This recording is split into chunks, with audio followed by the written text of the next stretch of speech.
பண்ணிக்க மாட்டாங்க. பண்ணிக்க அது என்ன அர்த்தம்? பாதுகாப்பு என்ன இருக்குது? சட்டம் என்ன சொல்லும்? சமூகம் என்ன சொல்லும்? இப்படிலாம் இருக்கு இல்லையா?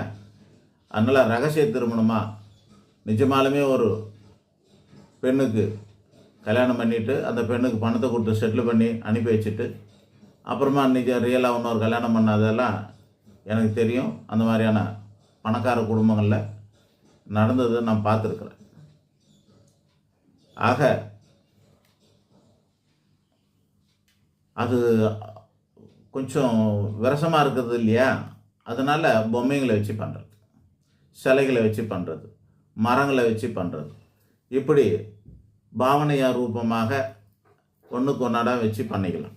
இவ்வளோதான். இது தத்துவ தாற்பயத்தில் அடங்கக்கூடியதாக இருக்கிறது. பலன் தருமானா அதோட தத்துவம் என்னன்னா, ஒரு தவறு, அந்த தவறுக்கு மன்னிப்பு கேட்கறதுக்கு பேர் தான் பரிகாரம். அந்த எண்ணம் உங்களுக்கு வந்ததுன்னா கண்டிப்பாக உங்களோட பரிகாரம் நிறைவேறும்.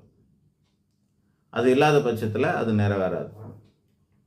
தாத்பரியம்னா என்ன சொல்கிறாங்கன்னாக்கா, காலகாலமாக நடந்ததை நம்ம நினைவூட்டுறது தான்.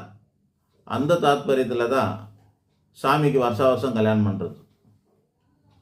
நாத்திகனாக இருந்தால் போன வருஷம் பண்ண கல்யாணம் என்ன ஆச்சுன்னு திருப்பி கேட்கலாம். எதுக்கு அது பண்ணுறாங்க அப்படின்னு.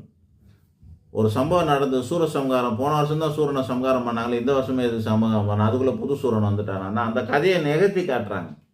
நிகழ்த்தி காட்டுவது மறக்கக்கூடாது. நம்மெல்லாம் வாழ்க்கையில் அசுரன்றது யார், அசுரனா என்ன தத்துவம், அந்த தத்துவத்தை எப்படி நம்ம க்ளோஸ் பண்ணுறோம், எப்படி அந்த அசுரனை அழிக்கிறோம் அப்படிங்கிறது தான் தத்துவம்.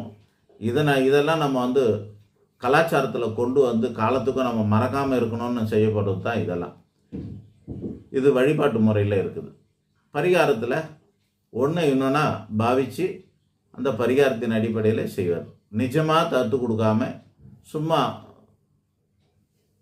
தவிட்டுக்கு சாமிகிட்ட தட்டு கொடுத்து அப்படி எடுத்து ஒரு சைக்காலஜினா கொடுத்துட்டு ரெண்டாவது எடுத்த மாதிரி அர்த்தமாகுது. மருமங்கல்ல பூஜைன்னு சொல்லுவாங்க. ஒரு முறை கல்யாணம் பண்ண முகூர்த்தம் சரியில்லாமல் போனாக்கா அதே ஆணுக்கும் பெண்ணுக்கும் திரும்ப இன்னொரு வாட்டி அவங்களுக்கே கல்யாணம் பண்ணி வச்சு அப்படியும் பல பேர் வாழ்ந்துக்கிட்டு இருக்கிறாங்க. ஸோ இப்போ இவருக்கு அந்த அம்மா ரெண்டாவது பொண்டாட்டி, அவங்களுக்கு இவங்க ரெண்டாவது புருஷன் அப்படின்ற மாதிரி ஒரு உளவியல் ரீதியாக அவங்க மனசில் நம்ப வச்சு கல்யாணம் பண்ணுறது தான். ஆக பொம்மைன்னு அவ்வளோ ஈஸியாக சொல்லக்கூடாது.